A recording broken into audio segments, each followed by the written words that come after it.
कर रहे हैं? सीधे चप्पल पहने अंदर घुसे चले आ रहे हैं। देख नहीं रहे मैं पोछा लगा रही हूँ? अरे बहू, चप्पल बाहर उतारने से कुत्ते उठा ले जाते हैं, इसलिए सोचा अंदर रखा करूं। अरे तो चप्पल उठाइए और ले जाकर बालकनी में रख दीजिए। क्या मेरे सर पे रखेंगे क्या? आपको दूसरों के काम की कोई कदर ही नहीं है। ऐसी बात नहीं है बहू, ये गलती से हो गया, जानबूझ के नहीं किया। और तुम्हारे काम की बड़ी कदर करता हूं मैं। क्या खाक कदर है आपको? जिसको मेरे काम की कदर होनी चाहिए उसको कोई कदर तो है नहीं। आप क्या कदर करेंगे मेरे काम की? अरे तुम कुछ बोलोगे? आज बाई भी नहीं आई। काम कर करके मेरी कमर टूटी जा रही है और इनको सिर्फ अपनी चप्पल की पड़ी हुई है। ऐसा है, अपने बाप का इंतजाम कहीं और करो। इनके बहुत नाटक हैं। मैं इनका खाना पीना नहीं कर सकती बस। बहू, पापा चुप। नालायक, तेरी पत्नी तेरे सामने तेरे पिता का अपमान कर रही है और तू देख रहा है। कि तुम दोनों की मिली भगत है और तुम क्या कर रही हो बहू? कि मैं कहीं और जाके रहूं? ये मत भूलो कि तुम दोनों जिस घर में रह रहे हो वो घर मेरा है, मेरे नाम पे है। और तू जिस दुकान पे मालिक बन करके हुक्म चलाता है ना, वो दुकान भी मेरी है, मेरे नाम पर है। और वहां जो ग्राहक आते हैं वो भी मेरे नाम पर आते हैं। वरना तेरी औकात और तेरी काबिलियत किसी वर्कर से ज्यादा नहीं है। और बहू क्या कह रही थी तुम? बहुत काम करना पड़ता है। चलो एक काम करते हैं, इस काम को आसान कर देते हैं। ओह, आज के बाद मेरी दुकान पे तुम 20,000 महीने पर काम करोगे। तुम दोनों हर महीने इस घर का 10,000 भाड़ा दोगे। बहू, तुम हर खर्चे का हिसाब रखोगी और उसके 3 हिस्से होंगे। एक हिस्सा मैं दूंगा, बाकी 2 हिस्से तुम दोनों दोगे। और तब तुमको समझ में आएगा कि आटे दाल का भाव क्या है और काम करना किसे कहते हैं।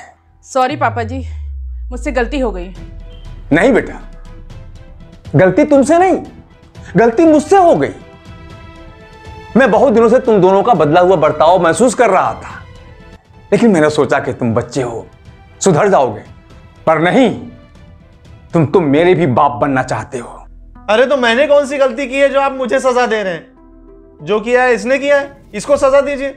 मुझे क्यों गेहूं के साथ घुन की तरह पीस रहे हैं आप? बेटा, ये तुम दोनों की मिली भगत है। मुझे मेरे घर से और मेरे कारोबार से अलग करना चाहते हो, लेकिन ये मत भूलो कि मैं तुम्हारा बाप हूं। बहू, अंदर जाओ।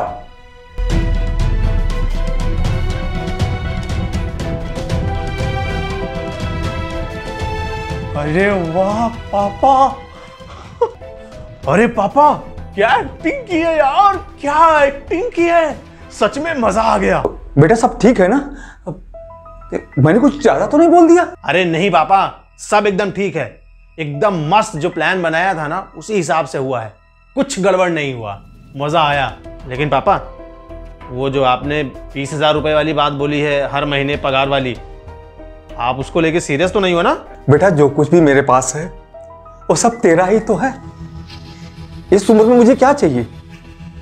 2 रोटी इज्जत के साथ। बहू रोटी तो देती है लेकिन इज्जत के साथ नहीं देती है, और बेइज्जती की रोटी मेरे गले से नहीं उतरती बेटा। मैं समझ सकता हूं पापा, कई दिनों से मैं इस बात को महसूस कर रहा था, इसीलिए तो मैंने ये प्लान बनाया है। लेकिन अब आप इसी एटीट्यूड पर अड़े रहना, कमजोर नहीं पड़ना है आपको। बेटा, तू मेरे साथ है ना? पापा, मैं आपकी छत्र छाया के तले हूं, मैं हमेशा आपके नीचे हूं, आप हमेशा मेरे साथ रहना। हाँ बेटा।